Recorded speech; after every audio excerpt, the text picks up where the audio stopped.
হে আল্লাহ, আমি তোমাকে চাই, শুধু তোমাকে। এক রাতে তার মালিক দেখলেন রাবেয়া সিজদায় কাঁদছেন, আর তার চারপাশে ছড়িয়ে আছে আলো। সে আলো কোনো দুনিয়ার আলো না, এটা ছিল এক ভালোবাসার আলো। পরদিনই মালিক তাকে মুক্ত করে দেন। একদিন মানুষ দেখল রাবেয়া রাস্তায় হাঁটছেন, এক হাতে আগুন আরেক হাতে পানি। সবাই অবাক। হে রাবেয়া, আপনি কি করছেন? তিনি থামলেন, শান্তভাবে বললেন, এই আগুন দিয়ে আমি জান্নাত পুড়িয়ে দিতে চাই, আর এই পানি দিয়ে জাহান্নামের আগুন নিভিয়ে দিতে চাই। যেন মানুষ আল্লাহর ইবাদত করে শুধু তার ভালোবাসায়, না কোনো লোভে, না কোনো ভয়ে। তিনি বললেন, যদি আমি ইবাদত করি জাহান্নামের ভয়ে, তবে আমাকে জাহান্নামে দাও।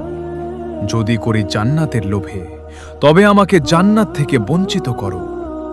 কিন্তু যদি আমি করি শুধুই তোমার জন্য, তবে তোমার সৌন্দর্য থেকে আমাকে বঞ্চিত করো না।